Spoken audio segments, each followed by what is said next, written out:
Hey, welcome to another episode of The Wireless Way. I'm your host, Chris Whitaker, and this is almost embarrassing for me.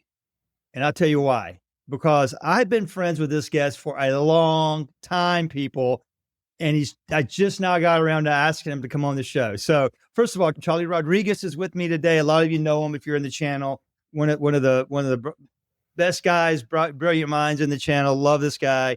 So first of all, I'm going to start off with apologizing, Charlie. Although you're going to tell me I don't need to, but I'm like, why did it take so long, man? My apologies. And my apologies to you, the listener, because you're going to this a lot. A little bit about Charlie before I bring him on. A seasoned telecom professional with a distinguished career. Just again, hey, when I say distinguished career, man, it's like everyone's career.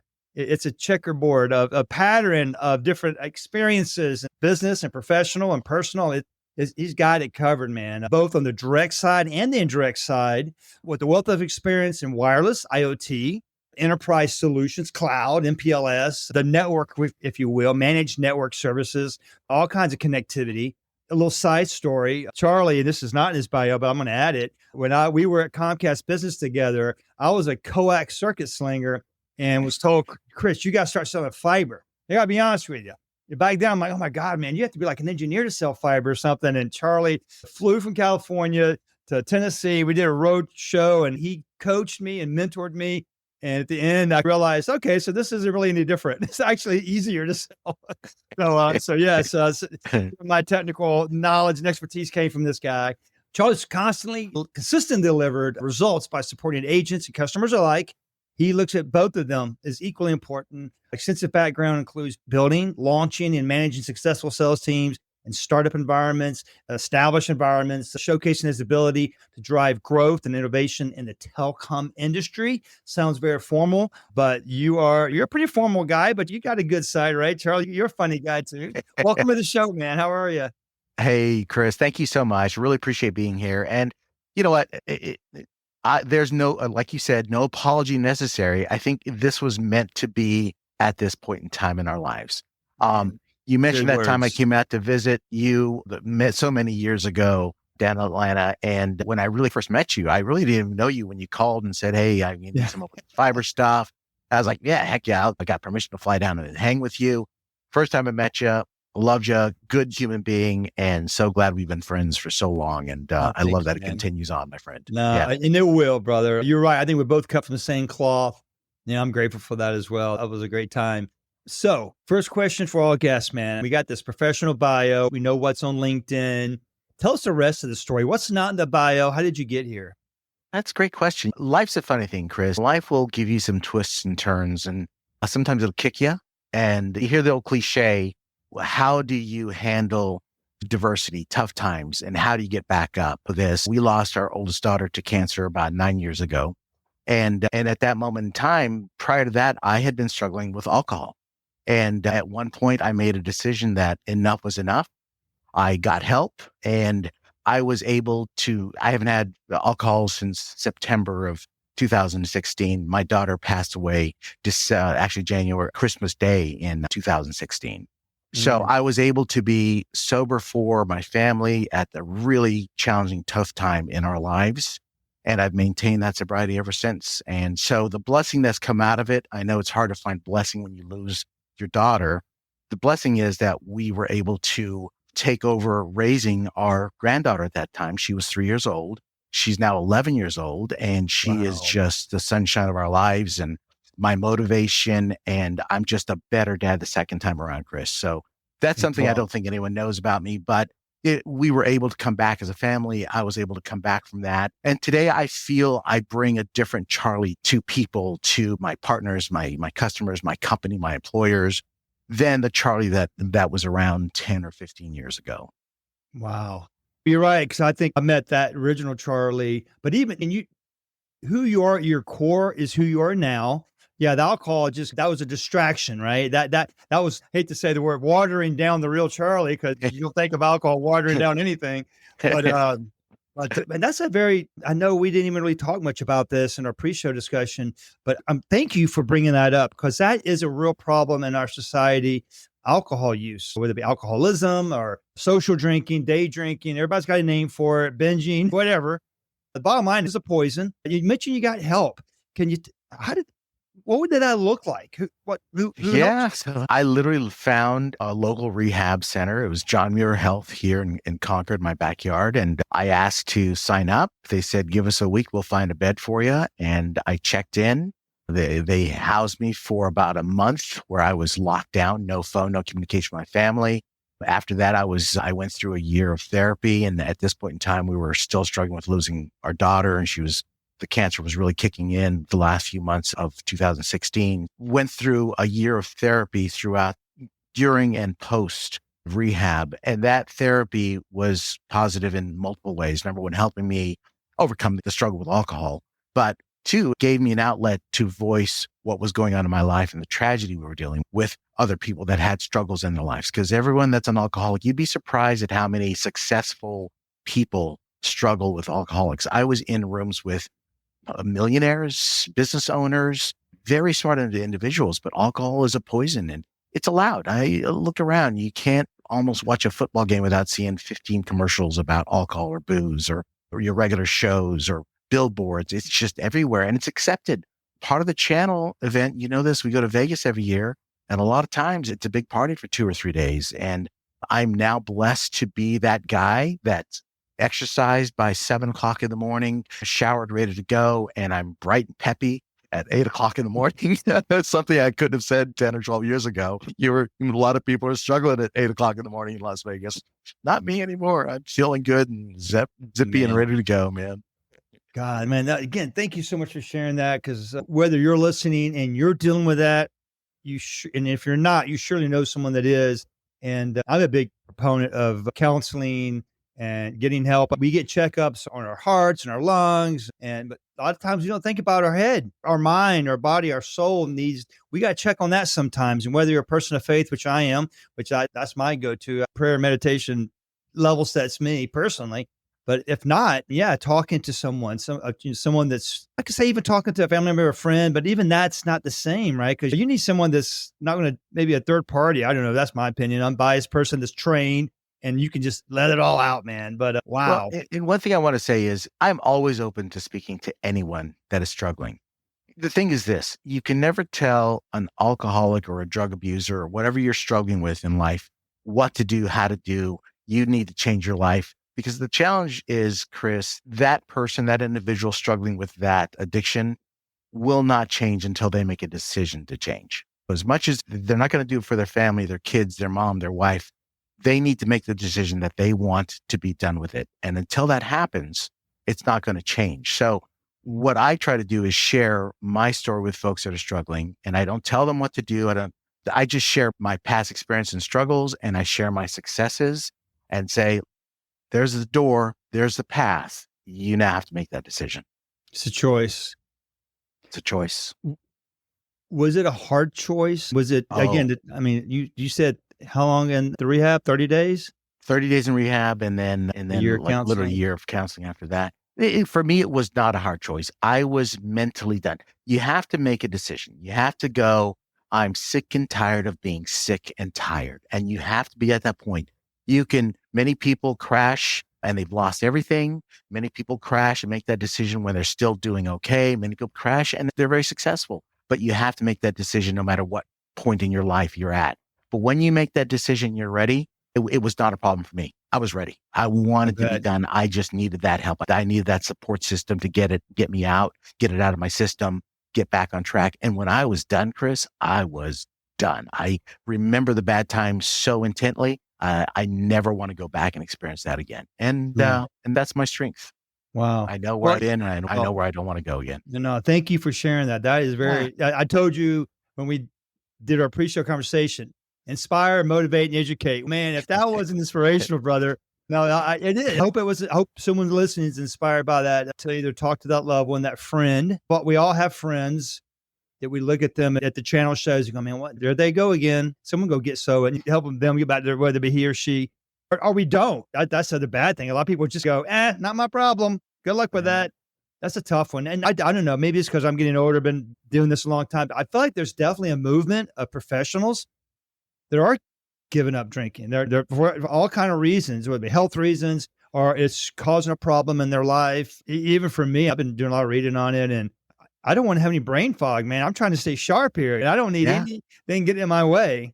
And so, yeah, currently, I guess where I'm at in life, if I, not that I need to divulge it, but just, yeah, just sharing. We're sharing here. Yeah, I wouldn't say it's a social drinker, but I'll have a couple of a beer or two a week. It used to be 3 or 4 a day. Yeah. Yeah. So I was going down the path of, I noticed I started to wobble, man. I was getting in trouble, man. The oil light was coming on, and I'm like, man, I don't want to go there. And so and then I think it was someone said, hey, you should try dry January. This is probably 5-6 years ago.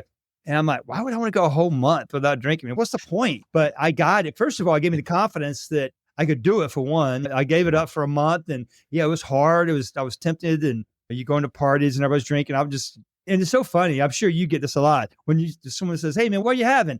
I'll have an iced tea, a lemonade, Long Island. No, a regular iced tea. What's wrong? You okay? There's something wrong? No, I'm good. I'm actually really good. Yeah. Do you get that when you tell people you don't drink? I have no problem sharing what I've struggled with. And the minute you mentioned that, here's the great thing about where we're at today. It's not taboo to talk about this anymore.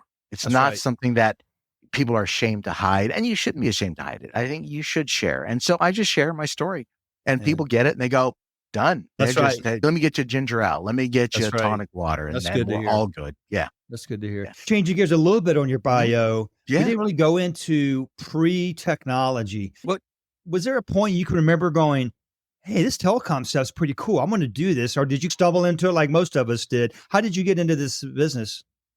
Stumbled into it. I was working retail back in the late 90s, and a friend of mine who was in retail had got a job selling telecommunications for a local CLEC out of the Central Valley in California. And he just needed some sales guys. And he knew I was top producer at my retail position. And he called me up and said, hey, I need a couple of guys. You interested in jumping out of retail? And I thought, hey, Monday through Friday, 9 to 5, and I got a salary and a commission. Yeah, I could do this. And I remember the first time my boss at that company and knocking doors, going out and actually walking into businesses and asking them for their business was something I'd never done before. And I tell you, it was a little scary at first, but when my first boss and I went out door knocking together, and he just started walking in doors and just said, hey, I'm Joe with this company. Here's what we do. Who at your company makes that decision? Bam. I thought, oh, I can do that. And from that point forward, I was out knocking doors. And back in those days, Chris, we were selling symmetrical DSL, if you can believe it.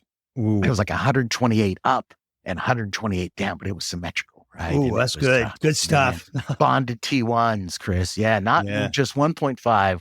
We're talking 3 gigs, baby, up and down, guaranteed speeds on bonded T1s. Yeah, that was back in the day. And so that's how I got into it. And I ended up learning that I love technology. I've always loved electronics. As you can see, I have a lot of antique electronics, but I love new electronics. And so it was just a good space for me. And I just attracted. And I'm here ever since 25 years now, if you can believe it. No, These wrinkles prove that. Hey, if you ever come to Georgia, both my daughters are estheticians, and one of them works at a med spa. They'll do some Botox for you. Count me in. I'm not for it. I haven't done anything, but I say, hey, what can you about these crow's feet? Yeah. So they're pretty much gone. No kidding. It works. I love it. Sold. Yeah. So you've been doing it a while. Like you, I stumbled into it as well. So thank goodness. I've always loved technology. I've always been curious about in fact, I'm more into what it does and how it does it. I have friends that are a bunch of engineers, and you do as well. The engineers want to know how it works. How does that work? I'm more like, no, I just want to know what it does. How does it make my life easier? Yeah. How can this add value? And that's been working for me. Okay. So looking back over the last 2 decades or so, I'm sure you have an opinion on what's the state of the industry? What's your observations about when you think about where we are as an industry, as a channel, as in technology? What are your thoughts? Yeah, good question. A few things crossed my mind. Number one, just a little background. So I've been with the last almost 6 years now. I've been at Core Wireless. Initially, my first 3 years, you brought me over, Chris. So thank you for that. It's been a great career here at Core. So thank you. Appreciate that. You're welcome. So for those first 3 years, helping Core build a channel team, you started that project here. And then there were some changes. I had the opportunity to move to our connected health team for 2 years. And that was in a direct sales role. So I guess the end of last year, maybe November-ish timeframe, I was asked to come back to the channel here at Core. And so I've been in the channel again for the last 6 months at this point. It's a different channel. We've got a new leadership team. Today, what's different here at Core in the channel is that the internal teams understand the channel today, which is something you and I struggle with, trying to teach and train and motivate internal teams on who the channel is, who partners are, who agents are, how they work, how they understand our services, and how they make a living. That was a struggle. That's not a struggle at Core anymore. That's part of the reason I came back to the team. We're very channel focused. We team with all the direct reps. And so the direct reps are hungry for partner opportunities, and they treat them gingerly and they treat them well. So that's what's really changed here at Core. Overall, what's interesting, Chris, is coming back to the channel post-COVID, because I was in the channel here at Core when COVID hit, and all of a sudden everyone was remote, and we had great success regardless of what happened during COVID without having to go out and visit partners and agents and do events and travel. That all stopped and we went to zero. Today, it's interesting, Chris, the last 6 months is agents now have dispersed. They're all working remote. Offices that I was used to walking into and seeing 12 or 15 different reps in an office or independent brokers in an office, it's not the world anymore. Those offices are empty. I'm lucky if there's 2 or 3 folks in any given office, even if they have offices. Here's part of the thing is many of our old, larger agents out in the West, they've closed down their offices. The leases were up and they just shut them down because no one was coming in. Why are they spending $15,000 a month or $10,000 a month for that rent? And no one's showing up. So I think the biggest change for me is how to get in front of partners today so we have valuable conversations, so they see the value in what my product brings to them and how they can make money selling our services. Because it's just the lunch and learns, the dine and dashes, the whatever the events we were doing, they're just not attracting partners anymore. So that's the biggest change. So now it's been a lot of independent individual reach outs, LinkedIn visits, phone calls, emails. So really, it's just been interesting trying to figure out the new way to work the channel is what I'm seeing as far as that goes. You mentioned lunch and learns and events. And you're right. These are old tactics that have been around for a while. And I've always, webinars, a lot of work can go into set up a webinar and you got 5 people show up. You're like, my feeling is that's better than 0. At least still 5 touches. No, you do 5 pitches at one time. That's better than I make 5 separate phone calls. Do you have an opinion on what kind of partner engagement activity is most beneficial or most productive? Well, I can tell you when I sit down face to face, there's a difference between having a Teams call or a Zoom call with somebody. You're far away. It makes it tough for us to get together personally. But there is a huge difference when you sit down with somebody and break some bread and have a meal and sit down. And then those discussions tend to be more personal about who is Chris, who is Charlie, who is this agent I'm talking to. And I think that's the difference when you meet someone face to face and you sit with them. It's deeper than the 30-minute or the 45-minute Zoom call because that really ends up being all business, all conversation about what we need to accomplish to get this customer their services. Whereas you sit down with somebody and it's not always all about business. It's about who you are, who I am. And I think that's the difference. So for me, it's when I get a chance or an opportunity to sit with somebody personally, break some bread, have some coffee in an environment that's not a work environment, it really, that personalized touch is huge. So I love that aspect of what we do. And trying to find that more often, I think is where we're going to find success in this channel. No, we always say it's about the relationship. It's always about the relationship. So in these conversations you're having, and of course, you know me, wireless way, I love IoT. What are you talking about the most when it comes to the area of IoT technology and connectivity? Is there a common thread or is it all over the map? Well, great question. Look, if you go back to 5 years ago, every new technology has a boom, right? It becomes the buzzword and the hot topic and everyone wants to learn about it. Today it's AI. 5 years ago it was IoT. 7 years ago it was SD-WAN. So every time there's this that cloud, the cloud, right? So those times are exciting when that happens. And that happened for us in IoT many years ago. And back then we were talking about trash cans that opened automatically or would notify the maintenance teams, or we're talking about connected this or connected that, connected chairs in retail. All of this stuff was connected. And I think the excitement of that was fun and every agent was interested because it was a hot topic. I think the challenge is that that appeal is gone, right? Now AI is the newest buzzword and everyone's talking about AI and what to do there. So the difference today in my world in the IoT space is we have to have not just connectivity, it's got to be a solution. So today we focus on sourcing equipment, purpose-built equipment. We focus on connecting that equipment with connectivity, and we focus on delivering a complete solution to our end users. So it's not about just some odd science project that needs connectivity, that literally science projects don't pay money because they take years often, and sometimes they fizzle out because they are just that, a science project. Whereas when we deliver solutions, we bring value to our partners, their customers, make them look good, and everyone wins in those situations. So when it comes to, for partners that are winning deals and making money, tell me about the last few wins you've had. What did they look like? Protect the innocent and keep the names out of it. But where are people winning and earning the commissions and the money? Yeah. It's about solutions. Right now, we've been winning with purpose-built devices, especially in the healthcare space. Most folks don't know this. We have $100 million a year healthcare business practice here at Core. Thriving, booming. In healthcare, there are remote patient monitoring solutions being delivered today by all of the healthcare organizations, whether it's a Kaiser Permanente out here in the West or Baylor Health in Texas, whatever the healthcare organization is, they're delivering these remote patient monitoring solutions. What that is, Chris, is if someone goes in for a surgery or some sort of term post-acute, long-term issue they need help with, when they're released from the hospital, they are sent home with a kit. That kit would be a gateway. They used to send Samsung tablets or iPads with them and all these peripherals. And what that kit would do is basically that patient or participant could have a visit with their doctor in their home with all the tools that you'd expect to see in a doctor's office, except they have them in their home. And what that is ideal for, Chris, is for especially hospitals need to avoid what's called readmittance. If you go to have a large surgery at a hospital and you're released and within 2 or 3 weeks you have to be readmitted because something didn't heal right and they have to open you up and do that surgery again, it's not any cheaper the second time around, Chris.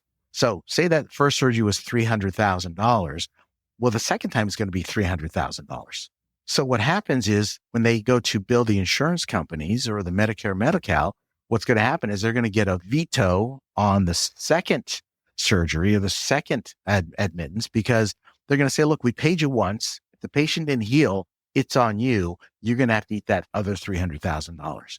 So to avoid that, they're sending home these kits to ensure patients are healing properly. Or if something's going sideways, fever starts kicking in, they'll get notifications. They'll know it's happening and they'll bring that patient in and get ahead of it before they have to get into a big major surgery. So that's called RPM. Where we're winning big is the challenge with using consumer grade devices. No offense to Samsung and iPads, they're fantastic. I have an iPad, I love it. Samsungs are great, but the challenge is they are really meant for consumers. You can't go out and buy a new iPhone and think you've got the latest and greatest because within 3 months they'll have one that's even better than the last one you got. 3 months, literally, right? Every 3 to 6 months there's a new iPhone, iPad, latest, greatest, right? That's fantastic for you and I if you want to have the greatest technology in a phone or a tablet. But it's not great for a business, Chris. Imagine a business, Chris, that buys 1,000 tablets. And within a year, that tablet now is end of life. It doesn't exist anymore and needs firmware updates. And those updates happen when it's least expected or least wanted. And they often cause crashes. So now imagine you have a patient in the field with a kit. They have an iPad or a Samsung, gets a firmware update, and now their RPM kit does not work. That could be tragic. Cost hospitals thousands of dollars. Worse than that, it could affect someone's personal lives and their health. We work with a company called Social Mobile, which builds purpose-built devices. These devices, they don't have any bloatware. They're they're Google Gold certified Android devices. So they're certified by Google. And these devices are purpose-built. They have a minimum shelf life of 3 years, support for 5 to 8 years from what I've seen to date. So now you can basically support your healthcare customers, trucking companies that use tablets, right, with these purpose-built devices that will last out in the field for 3, 5, 8 years without having to be refreshed every 2 to 3 years because the devices are just end of life. Or there's a huge market in certified pre-owned devices where companies are buying bits and pieces and patching together devices. They're a great value as far as cost goes, but in the long run, they're very expensive because say you buy 1,000 of this Apple iPad version X1, 2, and then you find another certified pre-owned that batch of devices, 500 of these devices, version 3, 400 of these devices. Now you have a mix and mash of devices and equipment in your inventory that don't make sense. Whereas if you go with a purpose-built device, Chris, now that healthcare organization has a single device. They can keep finding those devices for years to come, buying new ones. They don't have to refresh every year. And they've got a device that is the same with all of their users in the organization. So it's huge cost savings, literally millions of dollars. And where we're winning, Chris, is our current customers are literally refreshing all of their old certified pre-owned devices or iPads or Samsungs with social mobile devices that are purpose-built and will only do what they want it to do for the next 3 to 5 years and longer from what we see. And a lot of the iPads and Samsung consumer tablets have a lot of features and technologies that a business really doesn't need. So they're paying a premium. So oftentimes, not only is it purpose built, but it's probably more cost effective and budget friendly. Is that a fair statement? That's absolutely. They're budget friendly. They're probably a third of the cost, half the cost sometimes than your Samsung and iPads out there. The other thing is what you talked about is bloatware. Whenever you get the latest, greatest phone, right? What happens is there's all these apps on there that you'll never use. You can't delete them. But what no one realizes is they're actually eating up memory behind the scenes And battery life. and battery life. And your phone doesn't work that long. So imagine getting rid of that called bloatware. So now you don't have any bloatware on these devices. So the batteries last longer, the devices last longer. You don't have to worry about any of those things eating up memory. They work better. They're more efficient. They're purpose built. When you say social mobile, are they really meant to be replacements for smartphones and smart tablets? Or are there other devices like maybe point of sale? Or you see a lot of restaurants now taking orders on Toast and Clover devices, Zebra devices. Did they do anything beyond a smartphone and a tablet? They're working on a couple of things. They're working on smartwatches, Okay. right, for the healthcare space that will do more than what your iWatch will do. They're working on dongles, right? Plug-in dongles. That's a space that I think has been neglected for years. Just a dongle that'll have a SIM card in it, and you can plug it in and out of different devices as you need connectivity. So they are working on other devices. Now, Cool. keep in mind, these are not replacements for iPhones and Samsung. They're not consumer grade devices. They're not made to make phone calls. They're not made for the consumer. These are strictly purpose built for business use only. Got it. Yeah, you see a lot of inventory and logistics and, everything's scanning the barcodes or the QR codes. You don't need a $800, $1,000 device to do that. You just need something with a basic. And you said there are Androids, so you can load an MDM on them as well. Absolutely. Right? And that's part of the services we offer at Core. We work with all the top MDM services, Manage Engine, SOTI, IBM Mass, Winnable, right? So we can load that device with the MDM services, load it with customers' applications, make sure it works, has connectivity, because that's what we do as an MVNO. We provide connectivity. We'll make sure the device works globally. We sell these devices around the world.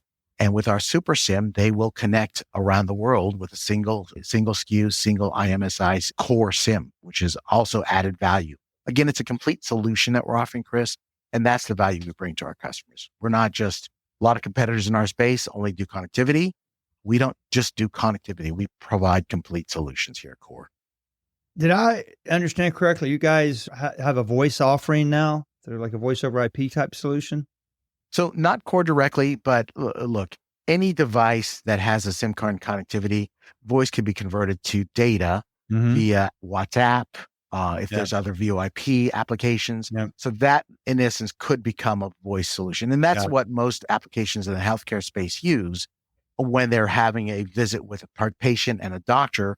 That patient will have their social mobile device in their home. They can have a phone call because there's a camera in there. They can have that conversation, but it's all digital. It's not traditional analog services. Man, I'd be curious to know if someone should survey. I could do a survey, a poll, but of all the voice conversations you have on your smart device, how many of them are actually over the PTSN? How many are actually over the switch network, or you dialed a phone number? It's always, even FaceTime. My granddaughter FaceTimes me all the time.